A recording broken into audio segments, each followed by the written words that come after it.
Hello friends, मैं हूं doctor नवीन अग्रवाल। मैं एक इंटरवेंशनल कार्डियोलॉजिस्ट हूं और गुजरात के वलसाड और वापी ज़िले में प्रैक्टिस करता हूं। आज आपके लिए एक इंपॉर्टेंट और एक यूज़फुल टॉपिक। आज हम बात करेंगे एंजियोग्राफी या एंजियोप्लास्टी में जो एरिया से हम पंचर करते हैं या शीथ या कैनुला डालते हैं, जिसे पंचर साइट कहते हैं, उससे रिलेटेड क्या इश्यूज़ होते हैं, क्या कॉम्प्लिकेशंस होते हैं, क्या प्रॉब्लम होते हैं, यानी कि पंचर साइट रिलेटेड कॉम्प्लिकेशंस आज का टॉपिक है। आज इस बारे में डिटेल में तफसील से बात करेंगे। हमने ऑलरेडी एंजियोप्लास्टी एंजियोग्राफी रिलेटेड बहुत सारे इश्यूज़ पर बहुत सारे टॉपिक्स किए हैं, जो कि आप मेरे चैनल पर देख सकते हैं। आज स्पेसिफिकली हमारा व्यू पॉइंट, हमारा डायरेक्शन सिर्फ पंचर साइट पर क्या क्या प्रॉब्लम हो सकती है और क्या क्या चीज़ों का ध्यान रखने की ज़रूरत है, कितने बार प्रोसीजर को किया जा सकता है और किन किन चीज़ों का ध्यान रखने की ज़रूरत है जब हम एंजियोप्लास्टी में जहाँ कैनुला डालते हैं उस साइट पर अगर कुछ प्रॉब्लम होती है तो उस बारे में बात करने का प्रयास करेंगे। ये टॉपिक काफ़ी प्रैक्टिकल, यूटिलिटी और इंटरेस्टिंग होगा आपके लिए। इसे रिक्वेस्ट करूँगा कि इसे एंड तक देखें। जो लोग हमारे चैनल पे नए हैं उन्हें रिक्वेस्ट करूँगा चैनल को सब्सक्राइब करें। जो लोग इस कंटेंट को इंग्लिश भाषा में देखना चाहते हैं उन्हें रिक्वेस्ट करूँगा कि चैनल को इंग्लिश वर्जन जो हमने स्टार्ट किया है, डॉक्टर नवीन अग्रवाल कार्डियो केयर इंग्लिश, उसे सब्सक्राइब करें। ऐसा करने से वो या उनके फ्रेंड्स जो भी इंग्लिश भाषा में इस कंटेंट को देखना चाहते हैं उनको उसका लिंक मिल जाएगा। आज का टॉपिक है puncture site related issues. Usually हाथ से या पाँव से ज़्यादातर एंजियोप्लास्टी प्रोसीजर्स किए जाते हैं या एंजियोग्राफी प्रोसीजर्स किए जाते हैं। हाथ में रेडियल आर्टरी, यानी हाथ में नॉर्मली दो नस होती है, रेडियल आर्टरी और अल्नर आर्टरी। उसमें से जो रेडियल आर्टरी है उसको ज़्यादातर पंचर के लिए यूज़ किया जाता है। पाँव में ग्रॉइन एरिया के पास फीमोरल आर्टरी होती है, इसको यूज़ किया जाता है पंचर के लिए। ज़्यादातर ऑपरेटर्स राइट हैंड या राइट लेग को प्रेफर करते हैं। इसका रीज़न ये है कि वो ऑपरेटर के लिए कन्वीनियंट होता है, क्योंकि ऑपरेटर यूजुअली पेशेंट के राइट साइड पे खड़ा होता है, तो उस समय राइट हैंड और राइट लेग में अगर पंचर करना हो तो उसके लिए कन्वीनियंट होगा। अगर वो लेफ्ट हैंड या लेफ्ट लेग पर पंचर करने का प्रयास करेगा तो उसे अक्रॉस द पेशेंट जाना पड़ेगा, अपोजिट जाना पड़ेगा, उल्टा जाना पड़ेगा, तो उसके लिए टेक्निकली इनकम्फर्टेबल होगा, उसको प्रॉब्लम आएगी, उसको इनकन्वीनियंट होगा। इसीलिए अगर कोई भी प्रोसीजर हम करते हैं तो कार्डियोलॉजिस्ट यही कोशिश करता है कि राइट हैंड और राइट लेग में से ही प्रोसीजर किया जाए। हाँ, अगर किसी पेशेंट को राइट हैंड राइट लेग में आर्टरी पहले से ही कोई टेक्निकल कारण से बंद है या पहले कई बार प्रोसीजर हो चुका है और आर्टरी में एक्सेस नहीं है, क्लॉट हो चुका है, डैमेज हो चुकी है, फाइब्रोटिक हो चुका है, इन्फ्लेमेशन है, सूजन है, कोई भी कारण से अगर हम राइट हैंड राइट लेग दोनों को नहीं यूज़ कर सकते हैं तो ही operator left hand left leg को यूज़ करता है। ये दोनों साइड से भी किया जा सकता है, लेकिन ऑपरेटर को उल्टा पड़ता है, या कई बार ऐसा करना पड़ता है कि ऑपरेटर को पेशेंट के दूसरी तरफ जाके खड़ा होकर लेफ्ट हैंड से पंचर करना पड़ता है। जो लोग कार्डियोलॉजिस्ट लेफ्ट हैंडेड होते हैं उनके लिए मे बी लेफ्ट हैंड से करना थोड़ा ज़्यादा कन्वीनियंट हो सकता है, पर फिर भी एज कन्वेंशनल ज़्यादातर cardiologist right hand right leg से ही प्रोसीजर करते हैं। इसका रीज़न कन्वीनियंस है रादर दैन टेक्निकल। इसका रीज़न ऑपरेटर के लिए कन्वीनियंस है, इसके लिए ही करते हैं। ज़्यादातर जो पंचर साइट है उसको सबसे पहले लोकल एनेस्थीसिया लगा के उस एरिया को सुन कर दिया जाता है। सबसे पतली जो फाइन नीडल जो आती है उससे हम उस एरिया को सुन करते हैं ताकि पेशेंट को मिनिमम पेन हो। एक बार वो एरिया ज़ाइलोकेन लगाने के बाद सुन हो जाए तो उस एरिया में हम थोड़ी बड़ी नीडल से पंचर करते हैं, उससे एक वायर क्रॉस करते हैं। वायर को जब पंचर करते हैं तो उससे थोड़ा ब्लड आने लगता है। ब्लड जब आता है तो ब्लड के जेट को देखकर उससे वायर क्रॉस करते हैं और फिर जो पंचर नीडल है उसे बाहर निकाल देते हैं, वायर को अंदर पास कर देते हैं। और उसके बाद जब वायर का पोजीशन हम अच्छे से हमें कंफर्म है, वायर अगर स्मूथली जा रहा है, कोई प्रॉब्लम नहीं है, तो उस वायर के ऊपर एक शीथ या एक कैनुला को थ्रेड करते हैं। कैनुला का दो पार्ट्स होते हैं, एक उसका इंट्रोड्यूसर नीडल होता है और एक उसका बाहर का आउटर बॉडी होता है। इंट्रोड्यूसर नीडल की मदद से, जो कि थोड़ा स्टिफ होता है, उसको डालते हैं और बाद में उसका जो अंदर का पार्ट है या जो इंट्रोड्यूसर कैनुला है उसको निकाल देते हैं और शीथ अंदर रह जाती है। शीथ बेसिकली एक प्लास्टिक की ट्यूब होती है जिसके अंदर से हम कैथेटर या बाकी जो डायग्नोस्टिक कैथेटर है जो कि हार्ट के पास तक लेके जाना है वो हम क्रॉस करते हैं, तो उसको हम लेके जाते हैं। तो पंचर साइट का बेसिकली रोल ये है कि हमें ये एक्सेस देता है कि हम कैथेटर या जो भी वायर्स हमें हार्ट के पास लेके जाने हैं वहाँ तक ले जाने के लिए ये हमें आउटर एक्सेस देता है। हम ऑब्वियसली डायरेक्ट हार्ट के पास पंचर नहीं कर सकते क्योंकि वो बहुत ज़्यादा डेंजरस होगा, तो इसलिए हाथ या पाँव की नलिया जो कि पेरिफेरल एक्सेस होता है वहाँ पे कंपेरेटिवली पंचर किया जाता है, क्योंकि इस एरिया में अगर कोई ब्लीडिंग होती भी है तो मैनेजेबल होता है, या अगर कोई कारण से पेशेंट को वो एरिया में इन्फेक्शन वगैरह भी हो तो हम हार्ट से मैनेजेबल डिस्टेंस पर रहते हैं। बहुत ज़्यादा दूर भी हम नहीं कर सकते। हम ऐसा नहीं कर सकते कि अगर हार्ट का प्रोसीजर करना और पाँव की नस को पंचर करें, मतलब एड़ियों के पास पंचर करें, क्योंकि डिस्टेंस बढ़ जाएगा। या ऐसा भी नहीं कर सकते कि हार्ट का वो करना है तो हम गले की नस को पंचर करें, वो ज़्यादा डेंजरस होगा। तो एक बेस्ट आर्टरी जो हम इसके लिए मानते हैं वो रेडियल आर्टरी और फीमोरल आर्टरी को मानते हैं। ज़्यादातर इससे हम पंचर करते हैं। कौन सा एक्सेस को किस पेशेंट में चूज़ किया जाता है, रेडियल और फीमोरल आर्टरी या एक्सेस का क्या एडवांटेजेस होता है, इस पर हमने एक सेपरेट वीडियो किया है जो कि आप मेरे चैनल पर देख सकते हैं। आज उस बारे में ज़्यादा डिटेल में नहीं जाएंगे, पर आज पंचर साइट रिलेटेड इश्यूज़ पर ही ज़्यादा हम फोकस करेंगे। यूजुअली जब प्रोसीजर कंप्लीट हो जाता है तो हम वो शीट या कैनुला को निकाल देते हैं। कई बार तुरंत निकालते हैं, कई बार आधे घंटे के बाद निकालते हैं। पाँव से जब पंचर किया जाता है तो वो कैनुला को 4 से 5 घंटे के बाद निकाला जाता है, क्योंकि पाँव की नली में ब्लीडिंग होने का चांस ज़्यादा रहता है। तो जब खून पतला करने वाले हेपारिन या द्रव्य या पदार्थ जो भी दिए जाते हैं उसका असर थोड़ा बॉडी में कम हो जाता है, तो फिर वहाँ से शीत को निकाल लिया जाता है। बहुत ज़्यादा जल्दी निकालने से ब्लीडिंग होने का थोड़ा चांस रहता है। एक बार हम वो पंचर कैनुला को या शीत को निकाल देते हैं तो उसके बाद हम वहाँ पे एक प्लास्टर बांध के टाइट पट्टी कर देते हैं। टाइट पट्टी करने का रीज़न ये है कि ये आर्टीरियल पंचर जो होता है उसमें बहुत ज़्यादा हाई प्रेशर होता है, तो अगर आप उसमें टाइट पट्टी या प्लास्टर नहीं करेंगे तो उसमें बहुत ज़्यादा ब्लीडिंग होने का अंदेशा रहेगा। तो एटलीस्ट शुरुआत के 2-4 घंटे जब तक वो घाव भर नहीं जाए, उसमें क्लॉट नहीं हो जाए, तब तक हमें टाइट प्लास्टर करना पड़ता है ताकि वहाँ से ब्लीडिंग ना हो जाए। कई पेशेंट्स को इसके दौरान हाथ का या पाँव का जहाँ पे भी पंचर किया है वहाँ पे पेन हो सकता है, स्वेलिंग हो सकती है, हाथ में सिग्निफिकेंट सूजन आ सकती है, थोड़े ब्लिस्टर्स भी बन सकते हैं। तो वो चीज़ों में थोड़ा सा रिस्क तो रहता है, हालांकि 100 में 1 आध लोगों को ही ऐसा होता है, लेकिन हो सकता है। और वो लोग कई बार कंप्लेन भी करते हैं कि आपने इतना टाइट प्लास्टर बांधा इसलिए ऐसा हो गया। पर ये टाइट प्लास्टर बांधना भी हमारी मजबूरी है, क्योंकि अगर हम टाइट प्लास्टर नहीं बांधेंगे तो वहाँ पे अगर सडनली ब्लीडिंग हुआ तो उसे कंट्रोल कर पाना मुश्किल है।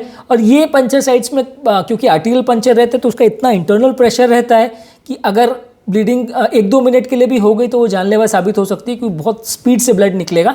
तो इसलिए आपको पेशेंट की प्रोटेक्शन के हिसाब से वहाँ पे टाइट प्लास्टर करना ज़रूरी होता है। यूजली ये प्लास्टर को हाथ से अगर किया जाए या पाँव से किया जाए तो कुछ घंटों के बाद लूज़ किया जा सकता है और अगले दिन प्लास्टर को निकाला जा सकता है। ज़्यादातर ये प्लास्टर को निकालने के लिए आपको डॉक्टर के पास आने की ज़रूरत नहीं है, आप घर पे भी उसको गीला करके निकाल सकते हैं, उसमें कोई ऐसा बहुत बड़ा ट्रिक नहीं है। प्लास्टर को निकालने के बाद वहाँ पे एक बैंडेज या बैंडेड लगा दें, फर्दर वहाँ पे कोई ड्रेसिंग की ज़रूरत नहीं है। एंजियोप्लास्टी एंजियोग्राफी का सबसे बड़ा एडवांटेज ये है कि जो पंचर होता है वो एक नीडल के प्रिक थिकनेस जितना होता है। जो हम शीट डालते हैं वो 6 फ्रेंच का होता है, यानी कि लगभग 2 मिलीमीटर से भी थोड़ा कम ही होता है। 5 फ्रेंच का डालते हैं तो 1.7 मिलीमीटर्स के आसपास होता है। तो ये इतना कम होता है कि वहाँ पे कोई टाका मारने की ज़रूरत वगैरह नहीं पड़ती। अगर आपने एक सिंपल वहाँ पे बैंडेड भी लगा दिया तो वो अपने आप भर जाता है। 2-4 दिन पेशेंट को उस एरिया में थोड़ा पेन हो सकता है, थोड़ा स्वेलिंग हो सकती है, थोड़ा रेडनेस हो सकता है, जो कि बर्फ़ लगाने से अपने आप वहाँ पे चला जाएगा, उसमें कोई ज़्यादा तकलीफ नहीं आएगी। कभी कभार उस एरिया में थोड़ा सा ब्लड जमा होने की वजह से स्वेलिंग आ जाती है, जो कि बर्फ़ लगाने से या एक थ्रोम्बोफोब करके ऑइंटमेंट लगाते हैं उससे थोड़ी देर में चली जाती है। कई बार वहाँ पे अगर ब्लड जमा हो जाए तो थोड़े काले धब्बे पड़ सकते हैं, जिसे इकाइमोसिस बोलते हैं। ये भी अगर होता है तो वो भले धब्बा जाने में लगभग 1-आध महीना जैसा टाइम लगता है।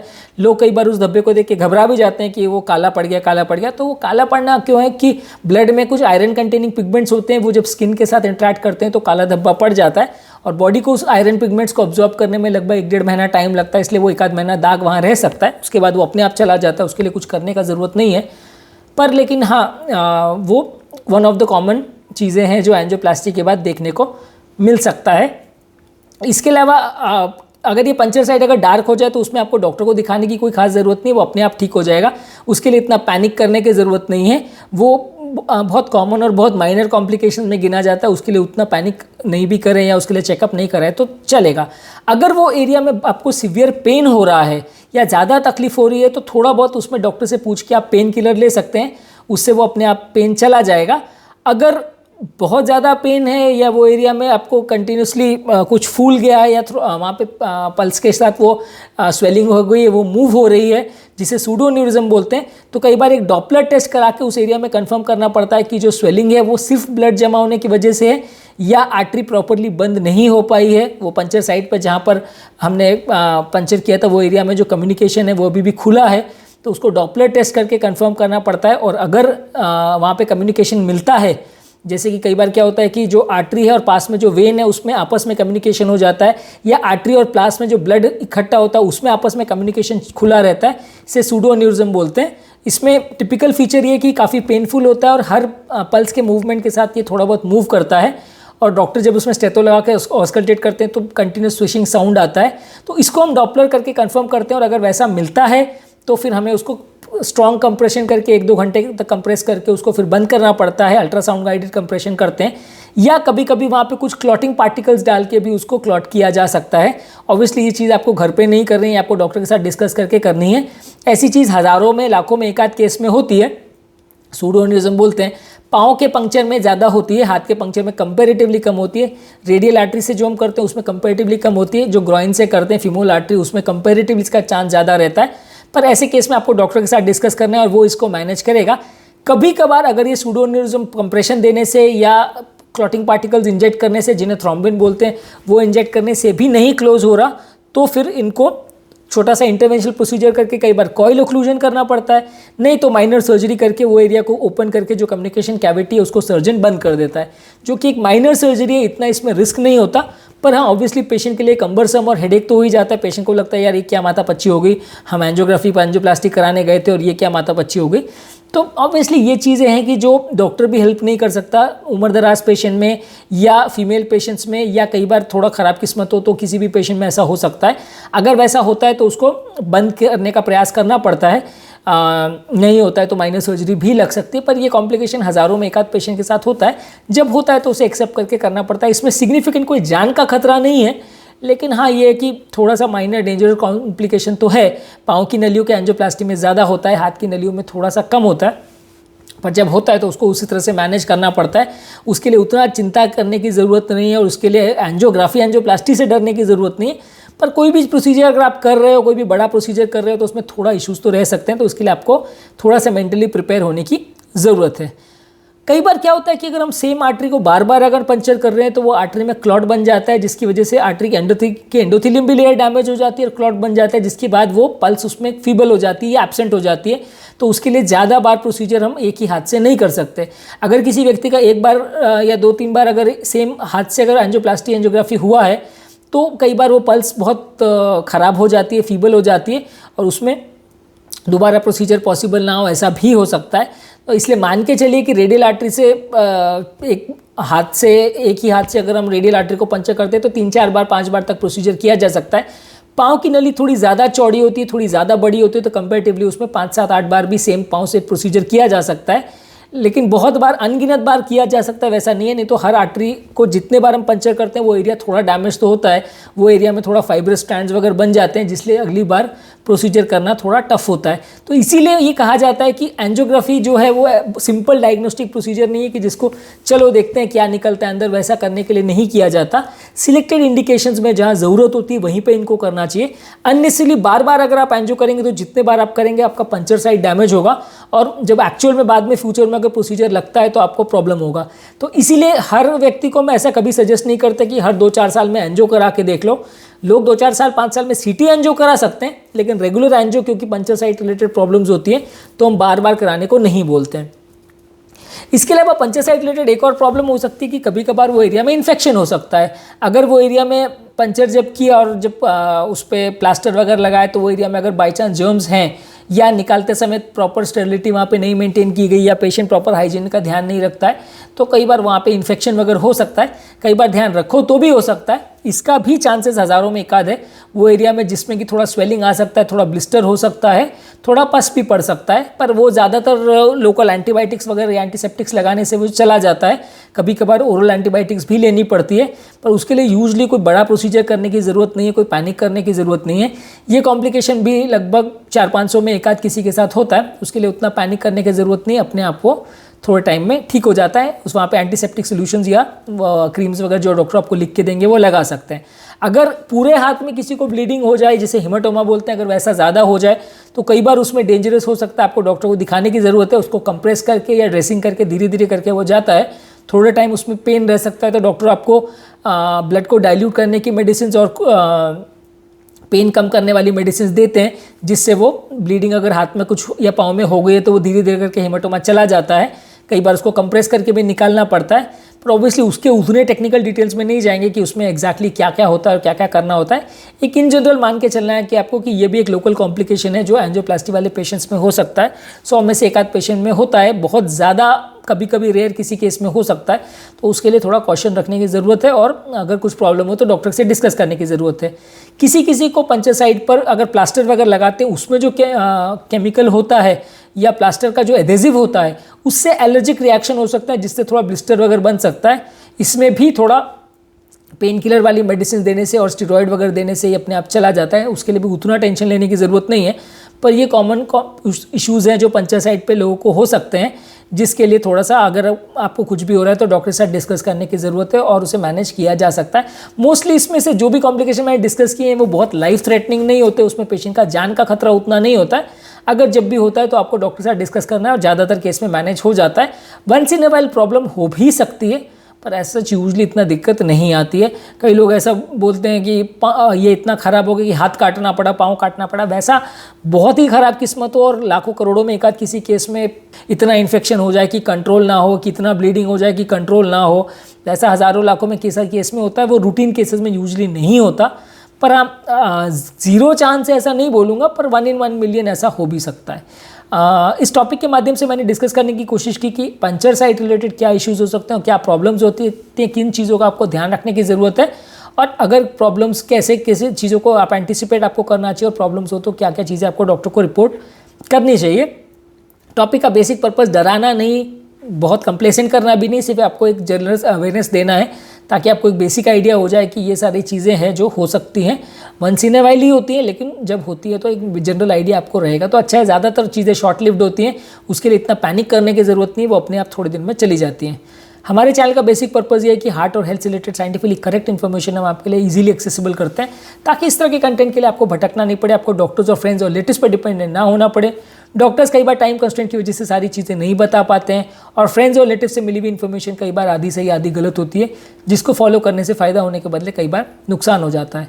हम चाहते हैं कि इस तरह का कंटेंट आपके लिए इजीली अवेलेबल रहे ताकि आप उसे समझ सकें, समझा सकें, अपनी लाइफ को बेटर बना सकें, अपनी बीमारी को बेटर डिस्कस कर सकें और एक बीमारी के लिए एक जनरल अंडरस्टैंडिंग डेवलप कर सकें। यदि आपको हमारे चैनल का कंटेंट अच्छा लगता है तो वीडियोस को लाइक, शेयर, सब्सक्राइब करिए। यदि आपको लगता है कि ये कंटेंट आपके फ्रेंड्स और रिलेटिव्स के लिए यूजफुल है तो लिंक को उनके साथ शेयर कीजिए। और यदि आपके कोई कमेंट्स, क्वेरीज, सजेशंस है या कोई और टॉपिक्स पर आप चाहते हैं वीडियोस बनाएं तो नीचे कमेंट बॉक्स में उनके बारे में बताइए, हम डेफिनेटली आपके सजेशंस को इनकॉर्पोरेट करेंगे। और अगर आपके कोई टॉपिक्स हैं जिस पर आप चाहते हैं वीडियो बनाएं तो डेफिनेटली हम कोशिश करेंगे उन पर फ्यूचर में वो टॉपिक्स को कवर करें। अंत में मैं डॉक्टर नवीन अग्रवाल तहे दिल से आपका शुक्रिया अदा करूँगा कि आपने मेरे टॉपिक को पूरा देखा। आपको डेफिनेटली इससे कुछ सीखने को मिला होगा। जो लोग मेरे चैनल पर नए उन्हें रिक्वेस्ट करूँगा कि चैनल को सब्सक्राइब करें। ऐसा करने से हमें चैनल को कंटिन्यू करने के लिए मोटिवेशन और इंस्पिरेशन मिलती है। जो लोग इस कंटेंट को इंग्लिश भाषा में देखना चाहते हैं उनके लिए डॉक्टर नवीन अग्रवाल कार्डियो केयर इंग्लिश करके हमने चैनल स्टार्ट किया है, उसे वो चाहे तो सब्सक्राइब और शेयर कर सकते हैं।